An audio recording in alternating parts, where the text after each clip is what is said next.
இறையேசுவில் அன்பார்ந்த சகோதர சகோதரிகளே, இன்று இந்த தோடநெறி கிராமமானது விழாக்கோலம் பூண்டிருக்கிறது. எல்லோரும் உங்களெல்லாம் பார்த்தா ரொம்ப மகிழ்ச்சியாக, முகத்தில் ஒரு புன்முறுவல், ஒரு புதிய ட்ரெஸ்ஸு எல்லாம் போட்டு அழகாக முகமெல்லாம் ரொம்ப ஷைனிங்காக, ரொம்ப சந்தோஷமாக இருக்குது. இது வெறும் வெளி அடையாளம் மட்டும் இல்லை, உள்ளத்தில் இருக்கிற மகிழ்ச்சி வெளியே காட்டுது.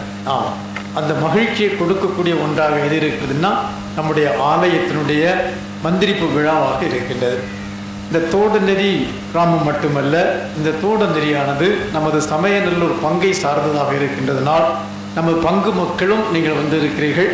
நாம் பங்கு மக்கள் என்ற நிலையில் அந்த குறுகிய அந்த சமயநல்லூர் மட்டுமல்ல, இதில் உள்ளடக்கிய எல்லா கிராமங்களும் இணைந்து தான் நமது பங்கு என்று நாம் சொல்லுகிறோம். நம்ம யாருமே தனிப்பட்ட வகையில் குறுகி வாழ முடியாது. ஏன் ஊர் மட்டும்தான்? நம்ம எல்லோருமே கத்தோலிக்க திரு அவையின் பிள்ளைகளாக இருக்கிறோம். நம் அனைவருமே எல்லா கத்தோலிக்க திரு அவையில் இருக்கின்ற எல்லா கத்தோலிக்கர்கள் மீதும் அக்கறை கொண்டவர்களாக வாழ நாம் அழைக்கப்பட்டிருக்கிறோம். அப்படி பார்க்கின்ற போது அந்த அக்கறையை எங்கு காட்டுகிறோம் என்றால் முதலில் நமது பங்கில் காட்டுகிறோம். பங்கு என்று சொல்கின்ற போது பங்கை சார்ந்திருக்கின்ற எல்லா கிராமங்கள் தேவைப்படும் போது உதவி செய்வது, தட்டி கொடுக்கும் போது தட்டி கொடுப்பது, தவறு செய்யும் போது இது தவறு என்று சுட்டி காட்டுவது, எல்லோரும் இணைந்து வாழ்ந்து அந்த பங்கை உருவாக்குகின்ற போது அங்கு இறை அரசை கொடுக்கக்கூடிய மக்களாக நாம் இருக்கின்றோம். இது இந்த காலத்தில் நாம் எப்படி செய்கிறோம் என்று பார்ப்போமே என்றால், இந்த வாசிக்கப்பட்ட நற்செய்தியில் இறைமகன் இயேசு கிறிஸ்து நாம் எப்படி வாழ வேண்டும் என்று நமக்கு சொல்லுகிறார். அவர் மலை மீது ஏறி அமர்கிறார், சீடர்கள் வருகிறார்கள், மக்கள் கூட்டம் வருகிறது, அவர்களுக்கு போதிக்க ஆரம்பிக்கின்றார். இதுதான் அவருடைய முதல் போதனையாக, பொது போதனையாக அமைகிறது. இந்த போதனை என்பது வெறும் போதனையாக மட்டுமல்ல, இதுதான் நம்முடைய கிறிஸ்துவ வாழ்வின் அடையாளமாக, ஆண்டவருடைய பிள்ளைகள் என்றால் எப்படி இருக்க வேண்டும் என்பதை அவர் காட்டுவதாக இருக்கின்றது. அது என்ன சொல்லுகிறார்? பேறு பெற்றவர்கள் பேறு பெற்றவர்கள் என்று சொல்லுகிறார். 9 பேறு பெற்றதை சொல்லுகிறார். என்ன சொல்லுகிறார்? ஏழையின் உள்ளத்தவர் பேறு பெற்றவர்கள், துயருருவோர் பேறு பெற்றவர்கள், கனிவுடையோர் பேறு பெற்றவர்கள், நீதி நிலைநாட்டு வேட்கை கொண்டோர் பேறு பெற்றவர்கள், இரக்கமுடையோர் பேறு பெற்றவர்கள், தூய்மையான உள்ளத்தோர் பேறு பெற்றவர்கள், அமைதி ஏற்படுத்துவோர் பேறு பெற்றவர்கள், நீதியின் பொருட்டு துன்பப்படுபவர்கள் பேறு பெற்றவர்கள். இது எல்லாம் ஒரு ஆள்கிட்ட இருக்குமா அப்படின்னா, இந்த 9 பேறு பெற்றதும் ஒரு ஆள்கிட்ட இருக்காது. அதான் சொல்றார், ஒருவர் ஏழையின் உள்ளத்தை கொண்டிருக்கலாம், ஒருவர் இரக்கம் உடையவர்களாக இருக்கலாம், ஒருவர் சமாதானத்தை அந்த அமைதியை ஏற்படுத்துவர்களாக இருக்கலாம், ஒருவர் நீதி நிலைநாட்டுவர்களாக இருக்கலாம், ஒருவர் தூய உள்ளம் படைத்தவர்களாக இருக்கலாம். இப்படி பார்க்கின்ற போது ஒவ்வொருவருக்கும் கடவுள் ஒரு கொடையை கொடுத்து அவர்களுடைய தன்மைக்கு ஏற்ப வாழ வேண்டும் என்று சொல்லுகின்றார். அப்படி என்றால் எல்லா கொடைகளையும் சேர்ந்து வாழும் போதுதான் இறையரசை பார்க்கிறோம். ஆனால் எல்லா குணநலன்களும் ஒருவரிடம் காண முடியாது. ஒவ்வொருவரிடமும் ஒரு குணநலம் இருக்கிறது. அந்த குணநலங்களை ஒன்றுபடுத்தும் போது அங்கு இறையரசு வருகின்றது. அப்படி என்றால் இறையரசு என்பது ஒருவருடைய தனிப்பட்ட சொத்து அல்ல, தனிப்பட்ட கருத்து அல்ல. இணைந்து வாழும் போது மற்றவரிடம் இருக்கின்ற குணநலன்களை கண்டு ஏற்று மதிக்கும் போது அங்கு இறையரசு வருகின்றது. அப்படி என்றால் நான் உங்களுக்கு தேவைப்படுகிறது, நீங்கள் எனக்கு தேவைப்படுகிறீர்கள், இவர் அவருக்கு தேவைப்படுகிறார், அவர் இவருக்கு தேவைப்படுகிறார். ஆங்கிலத்தில் சொல்ல வேண்டும் என்றால் we are all interdependent. ஒருவரை ஒருவர் சார்ந்து இருக்கிறோம். அந்த சார்ந்து இருப்பது எங்கே இருக்குன்னா, நாம் எல்லாம் முழுமையற்றவர்களாக, ஒவ்வொருவரிடம் ஒரு குணம் இருக்கு. அந்த குணத்தை எல்லாம் சேர்ந்து கொண்டு வரும்போது அந்த முழுமையை பெறுகின்றது. இந்த குணநலன்களை பார்க்கின்ற போது இது எல்லாம் நாம் வாழக்கூடிய தன்மைதானா, ஏற்கக்கூடிய தன்மைதானா என்று பார்ப்போமே என்றால், இந்த முதல் 4 எடுத்துக்கொள்வோமே என்றால், இந்த 9 முதல் 4 எதை மையப்படுத்தி இருக்கிறது என்று பார்ப்போமே என்றால், ஏழையின் உள்ளம், துயருருவோர் உள்ளம், கனிவுடையோர் உள்ளம், நீதி நிலைநாட்டும் வேட்கை கொண்டோர் உள்ளம், இவைகள் எல்லாம் எதை காட்டுகிறது என்றால் இந்த உலகத்திலிருந்து, இந்த உலகத்தின் மீது அட்டாச்மெண்ட் இல்லாமல் ஒரு டிட்டாச், உலகத்திலிருந்து ஒரு பிரிந்து, அந்த உலகத்தில் வாழ்றோம் ஆனால் உலக மாயையிலேயே நம்ம இழந்து விடாமல் ஒரு டிட்டாச், அதிலிருந்து விலகி நின்று கடவுளை முழுமையாக ஏற்று கடவுளை சார்ந்தே வாழக்கூடிய ஒன்றாக இது இருக்கின்றது. உலகத்தில் இருக்கிறோம், உலகம் கெட்டது என்றல்ல, ஆனால் உலகம் கொடுக்கின்ற சுகம் அல்ல, உலகம் கொடுக்கின்ற பணம் அல்ல, உலகம் கொடுக்கின்ற மகிழ்ச்சி அல்ல, இதெல்லாம் நமக்கு இருக்கு. ஆனால் நம்முடைய வாழ்வு எல்லாமே கடவுளை மையப்படுத்தி இருக்கிறது. அந்த கடவுளை சார்ந்து இருக்கிறோம் என்பதை ஆண்டவர் வெளிப்படுத்துகிறார். அடுத்து நம்ம பார்ப்போமே என்றால், மீதி உள்ள அந்த பேறு பெற்றோர் இரக்கமுடையவராக இருக்கலாம், தூய்மை உள்ளவராக இருக்கலாம், அமைதி ஏற்படுத்துவராக இருக்கலாம், நீதியின்பால் துன்புறுத்தப்படுவர்களாக இருக்கலாம். இதெல்லாம் எதை காட்டுகிறது என்றால், நம் சகோதர சகோதரிகள் மீது கொண்டிருக்கின்ற உறவின் வெளிப்பாடாக இருக்கின்றது. அப்படி என்றால், நாம் ஆண்டவர் 10 கட்டளையை மோசே வழியாக கொடுத்தார். அந்த 10 கட்டளையை பெற மோசே எங்கே சென்றார்? மலை மீது ஏறி சென்றார். மலையில் ஆண்டவரோடு உறவாடி அந்த 10 கட்டளையை பெற்று வந்தார். அதுபோல புதிய கட்டளையை, புதிய வாழ்வின் நெறிமுறையை ஆண்டவர் கொடுக்கிறார். இவர் எங்கே செல்கிறார்? மலை மீது ஏறி அமருகிறார். சீடர்கள் வந்தார்கள், திருவாய் மலர்ந்து போதிக்க ஆரம்பித்தார். அப்படி என்றால் புதிய மோசேயாக புதிய அந்த வாழ்வின் நெறிமுறைகளை கொடுக்கிறார். இந்த வாழ்வின் நெறிமுறைகளும் எதை மையப்படுத்தி இருக்கிறது என்று பார்ப்போமே என்றால், 10 கட்டளைகளை கொடுத்துவிட்டு நம் பழைய ஏற்பாட்டிலே பார்க்கும்போது அந்த 10 கட்டளைகளையும் சம்மரைஸ் பண்ணி என்ன சொல்கிறோம்? இந்த 10 கட்டளையிலும் 2 கட்டளைகள் அடங்கும். அப்படித்தானே? ஒன்று கடவுளை முழுமையாக அன்பு செய்வது, அடுத்து நம் சகோதர சகோதரிகளை, அடுத்திருப்பவர்களை அன்பு செய்வது. இங்கு ஆண்டவர் கொடுக்கும் இந்த நெறிமுறைகளையும் பாருங்கள். முதல் 4 ஆண்டவரை சார்ந்திருக்கிறது, அடுத்த 5 சகோதர சகோதரிகளை சார்ந்திருக்கிறது. அப்படி என்றால் நமது வாழ்வு கடவுளை மையப்படுத்தி சகோதர சகோதரிகள் இணைப்பில் இருக்கிறது. அந்த இணைப்பில் வாழும் போது அங்கு இறை அரசின் பிள்ளைகளாக, மக்களுடைய பிள்ளை, ஆண்டவருடைய பிள்ளைகளாக நாம் இருக்கிறோம். நமது தேச பிதா மகாத்மா காந்தி, அவர் நமக்கு அனைவருக்கும் தெரியும் எவ்வளவு இந்து மதத்தில் ஊறியவர், அழகாக இந்து அந்த ஸ்கிரிப்சர்ஸ் நூல்கள் எல்லாம் கற்று தேர்ந்தவர். அவர் சொல்லுகிறார், விவிலியத்தையும் படித்திருக்கிறார். முழு விவிலியத்தை, நாம கூட எத்தனை பேர் முழு விவிலியத்தை வாசிருக்கோங்கிறது கேள்விக்குறி. எல்லாம் பைபிள் ஃபுல்லாக வாசிருக்கீங்களா? வாசிருக்க மாட்டீங்க. வாசிக்க ஆரம்பிங்க. அவர் முழு பைபிளையும் வாசித்தவர். வாசித்துட்டு தான் சொல்கிறார், எனக்கு பைபிள் முழுவதிலும் எனக்கு பிடித்தது இந்த மலை பொழிவுன்னு சொல்ற. ஹோல் பைபிள் 73 புத்தகத்தையும் வாசித்துட்டு அவர் சொல்றார், எனக்கு பிடிச்சது இந்த மலை பொழிவு. இங்குதான் நான் தெய்வீகத்தை பார்க்கிறேன், மனித மாண்பை பார்க்கிறேன், வாழ்வின் நெறிமுறைகளை பார்க்கிறேன் என்று சொல்கிறார். சொல்லிட்டு இன்னொன்னும் சொன்னார். அவர் உங்களுக்கு தெரியும், சவுத் ஆப்பிரிக்காவில் போய் கொஞ்சம் கஷ்டப்பட்டார். அந்த இங்கிலீஷ்காரங்களை போது அவங்க மதிக்காமல் இவரை அந்த ஃபஸ்ட் கிளாஸ்லாம் போகக்கூடாது, எப்படி இங்கே சாதி இருக்குதோ அங்கே நிறத்தின் வழியாக ஒதுக்கப்படும் போது அவர் சொன்னார், நான் கிறிஸ்தவ மதத்தை மதிக்கிறேன், ஆனால் கிறிஸ்தவர்களை வெறுக்கிறேன்னு சொன்னார். ஏன்னா இந்த மக்கள் பெருசாக வெளியே நாங்கள் தான் தூக்கி காட்டுறாங்க, ஆனால் வாழ்கிறது கிடையாது அப்படின்னு சொல்கிறார். அப்படி என்றால் அத்தகைய நெறிமுறைகளை இந்த மலை பொலிவில் நாம் பார்க்கிறோம். இது முழுவதும் வித்தியாசமாக இருக்கின்றது. இது வாழ முடியுமா என்று பார்த்தால் இது நம்முடைய தன்மையில், மனித நிலையில் அது கேள்விக்குறியாக இருக்கலாம். ஆனால் இது வாழ்வதற்கு கடவுளுடைய அருள் நமக்கு தேவைப்படுகிறது. இந்த சமூகத்தில் வாழ்கிறோம், ஆனால் அதே வேளையில் இந்த சமூகத்திலிருந்து வேறுபட்டு வாழணும். இந்த சமூகம் கொடுக்குற அதே மதிப்பீடுல நம்ம இழந்துடக்கூடாது.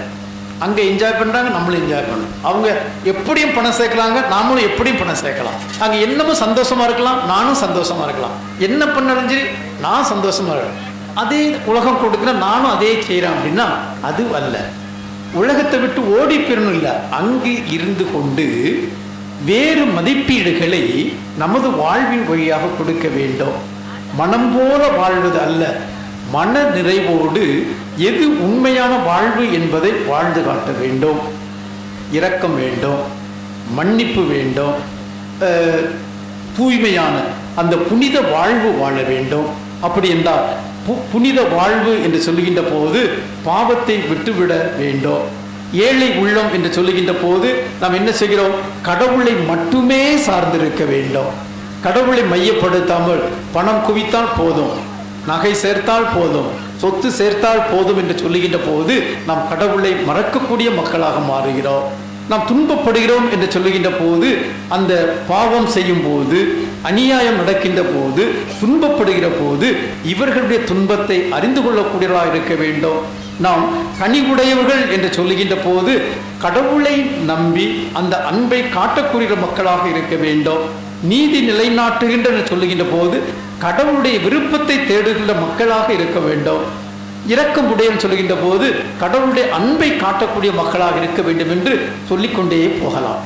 அப்படி என்றால் இந்த உலகம் கொடுக்கின்ற விதிமுறைகள், நடைமுறைகளிலிருந்து இது மாறுபட்ட ஒன்றாக இருக்கிறது. ஏன் மாறுபட்ட ஒன்றாக இருக்கிறது? இது நம்ம வாழ முடியுமா? நீங்கள் எடுத்துட்டோம்னா நம்ம ஊர்லேயே எடுத்துங்க, நம்ம கத்தோலிக்க எத்தனை பேர்? ஒரு சின்ன பொறுப்பு. எத்தனை பேர் மற்றவங்க நிறையா இருக்காங்க. இந்த உலகத்தை எடுத்துட்டோம்னா எத்தனை பேர் இருக்காங்க? இந்தியா முழுவதும் எடுத்துட்டோம்னா கத்தோலிக்க கிறிஸ்தவர் 3%, கத்தோலிக்கல் 1.5 தான். இந்த 1.5 ஒரு மாற்றம் கொடுக்குமா? பெருசு சிறுசு கிடையாது. ஆண்டவர் பழைய ஏற்பாட்டில் என்ன சொல்லுகிறார்? இஸ்ரேல் மக்களை பார்த்து, நீங்கள் இந்த உலகத்தில் சின்ன மக்களாக குறுகிய எண்ணிக்கையில் இருப்பதால் தான் நான் உங்களை தேர்ந்தெடுத்திருக்கிறேன் என்று சொல்லுகிறார். இதன் வழியாக இந்த உலகத்திற்கு வேண்டிய மாற்றத்தை, அருளை கொடுக்க விரும்புகிறேன் என்று சொல்லுகிறார். அப்படி என்றால் இது நம்முடைய எண்ணிக்கையில் அல்ல, நம்முடைய வாழ்வின் முறையில் இருக்கின்றது.